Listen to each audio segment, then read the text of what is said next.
Bonjour aux élèves de seconde IEJ. Donc il s'agit là de la dernière vidéo que je ferai à propos sur le chapitre information chiffrée, où on va corriger donc les questions flash de la fiche 81 qui permettent de bien revoir tout ce qu'on a vu dans ce chapitre. Il vous reste aussi la fiche 82 de perfectionnement si vous souhaitez approfondir un petit peu vos connaissances. Mais ce travail-là, on pourra le faire plus spécifiquement avec les élèves qui vont garder les maths en première. Voilà. Par contre, ce que je fais maintenant, là, c'est vraiment pour tout le monde. Euh, voilà, ça clôt un peu le travail qu'on a fait avec tout le monde, puisque à partir des vacances, on va différencier le travail suivant ceux qui vont en première générale avec SPEMAT et ceux qui vont en filière technologique, où là aussi il y aura des choses à reprendre et à revoir. Pour ceux qui vont en filière générale sans les maths, on peut considérer que le travail est terminé pour vous. Euh, il y aura quand même des petites révisions à faire hein, si on se revoit avant l'été, puisque dans ce cas-là, je referai peut-être un ou deux devoirs pour que vous ayez une note dans le bulletin qui puisse compter. Voilà, alors allons-y. Exercice 1. Résultat d'un sondage de satisfaction à la fin d'un concert, auprès de 420 spectateurs. Calculez mentalement le nombre de personnes interrogées qui n'ont attribué qu'une seule étoile. Alors, bon, c'est un peu de calcul mental au passage. Donc vous avez des pourcentages, des proportions, des fréquences, qui sont données sous forme de pourcentage. Donc 55% qui ont mis 3 étoiles, 35% qui ont mis 2 étoiles. Donc bah, qu'est-ce qui reste? Le total doit bien sûr faire 100%. 55 plus 35, ça fait 90.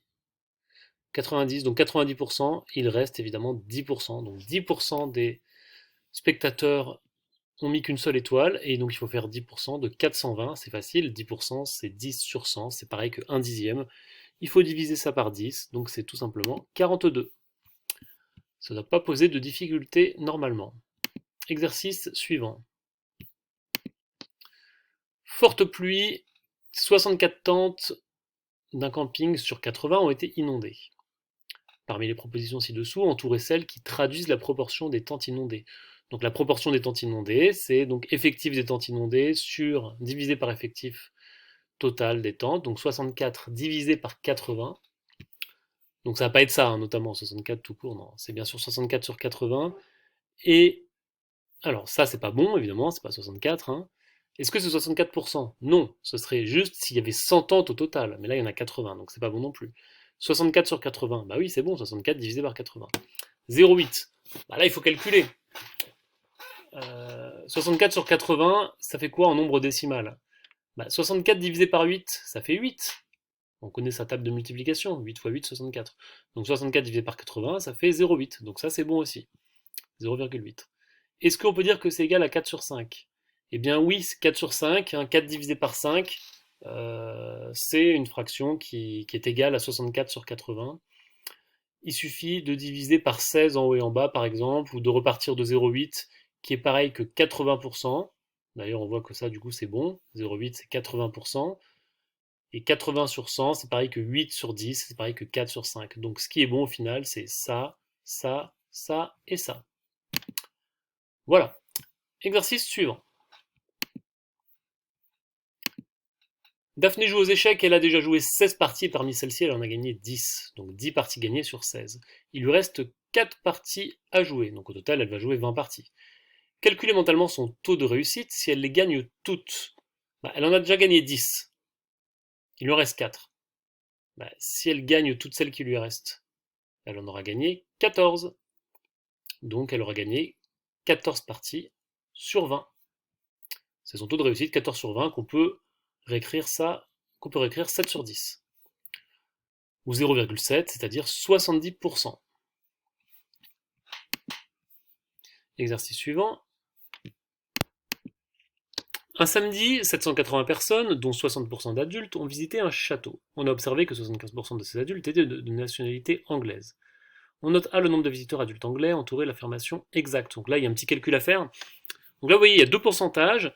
60% d'adultes ont visité le château, et parmi ces adultes, 75% étaient de nationalité anglaise. Donc là, c'est un pourcentage de pourcentage. Et là, si vous avez bien retenu le cours, vous savez qu'il faut faire le produit des pourcentages. Nous, on veut le nombre d'adultes anglais parmi les 780 personnes. Donc c'est 75% des 60%, donc il faut faire 75% fois 60%. Il faut multiplier les taux, hein, donc il faut multiplier 0,75 fois 0,6, donc 60% c'est 0,6, 75% c'est 0,75, et on multiplie ça par 780 pour avoir le nombre de visiteurs. Je veux dire le nombre de visiteurs adultes anglais. Donc on peut faire comme ça, on peut multiplier ces deux taux, donc 0,6 fois 0,75, ça fait 0,45. C'est quelque chose qui peut se faire de tête, éventuellement, parce qu'on peut voir que 75% c'est pareil que 3 quarts, et les 3 quarts de 60, bah, pensez aux 3 quarts d'heure, hein, 60 c'est 60 minutes, 3 quarts c'est 45. Voilà, donc ça fait 45%, enfin 45, les 75% de 60 ça fait 45, donc du coup, quand on multiplie les deux, ça fait 0,45. Et donc il faut faire 0,45 fois 780, ce qui peut se faire de tête, euh, ou à la calculatrice, hein, et on trouve 351. Alors, on peut aussi faire d'une autre façon, c'est d'abord faire les 60% de 780, et ensuite prendre les 75% de ce qu'on a obtenu. Donc 60% de 780, on trouve 468, et ensuite on fait 75% de 468. Alors c'est cette réponse-là, mais c'était pas la bonne. Il faut refaire les 75% de ça, et on trouve 351. Bref, voilà la bonne réponse. Question, exercice suivant. Kevin affirme augmenter un prix de 20%, puis effectuer une remise de 20% sur ce nouveau prix revient à rendre à l'article son prix initial. Voilà, on a déjà vu cette question dans les fiches précédentes, dans la fiche 80, la fiche précédente. Il s'agit là de l'évolution réciproque, enfin de justement non, hein, enfin là ce que Kevin affirme, c'est que du coup l'évolution réciproque ce serait de faire une remise de 20% pour revenir au prix initial. Mais en fait, vous devez savoir maintenant que c'est faux, parce que quand on augmente de 20%, on multiplie par 1,2, tandis que quand on baisse de 20%, on multiplie par 0,8. Et 1,2 fois 0,8, ça fait pas 1. Donc on ne retombe pas sur le prix initial.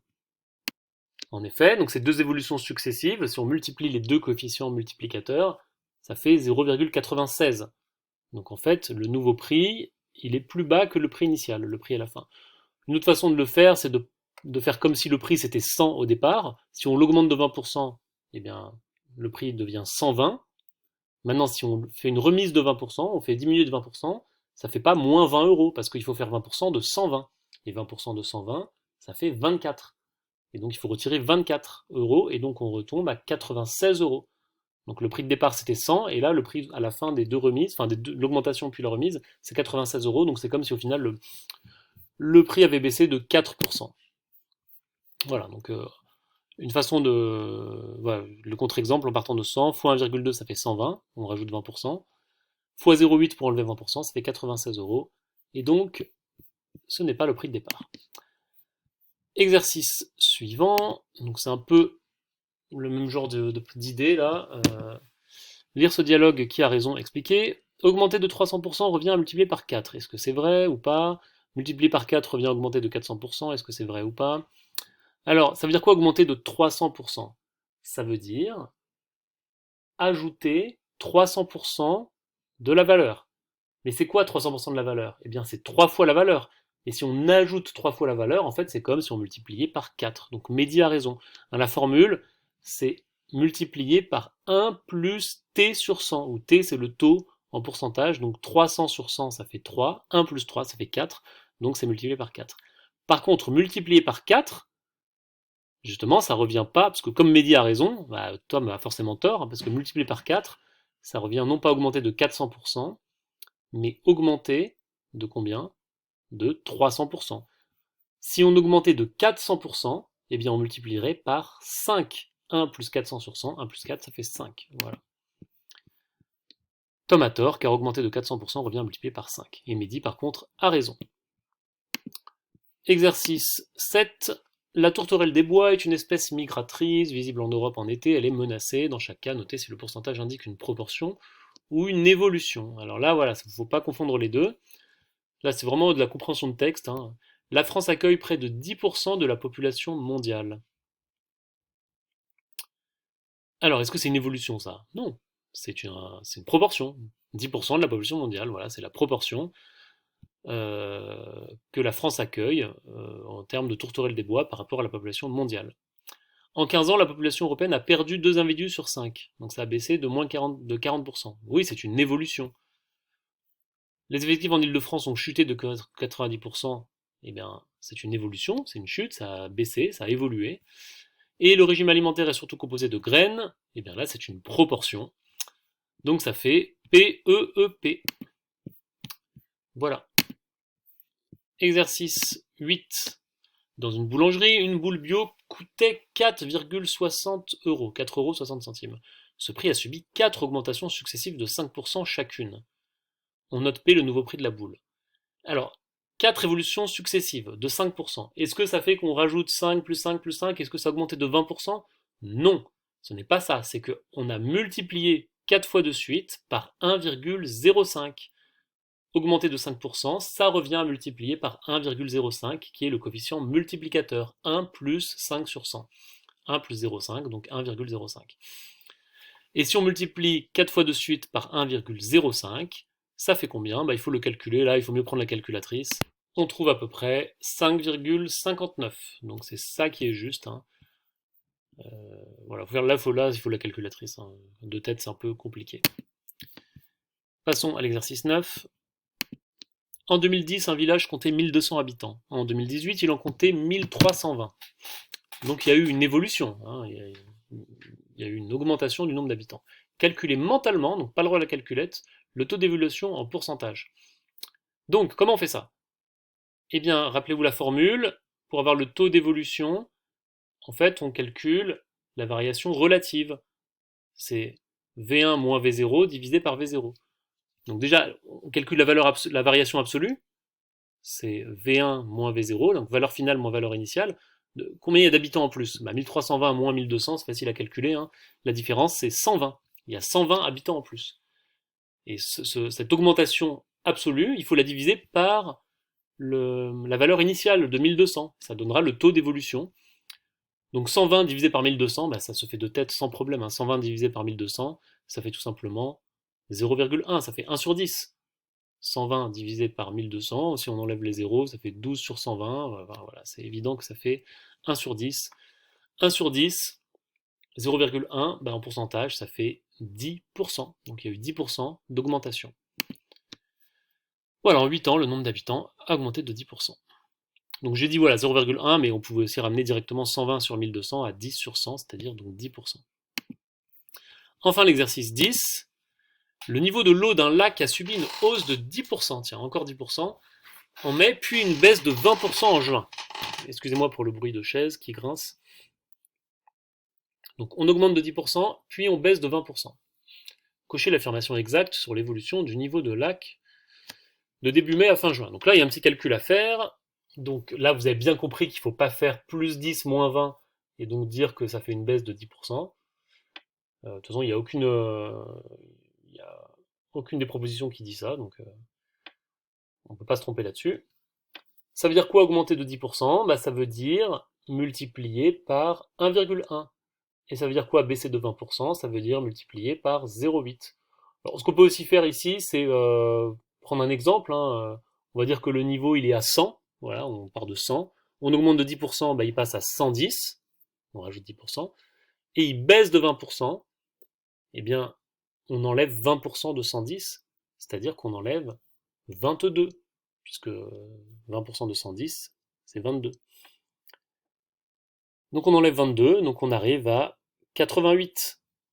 Donc en fait, on est parti de 100, on arrive à 88. Donc c'est comme si on a fait moins 12 sur 100, donc ça a baissé de 12%. Donc c'est cette réponse-là qui est juste. Voilà, j'espère que vous avez pu répondre à toutes ces questions. Bon, certaines ne se font pas forcément aussi bien que ça de tête, mais voilà, vous avez toutes les formules dans le cours et pour pouvoir répondre à ces questions-là. Là ici enfin, je l'ai fait un peu de tête en partant de 100, mais on pouvait aussi faire avec les coefficients multiplicateurs. Hein, 1,2 fois 1,1 fois 0,8, ça fait du coup 0,88. Et donc on en redéduit le taux à partir de là. Je vous remercie.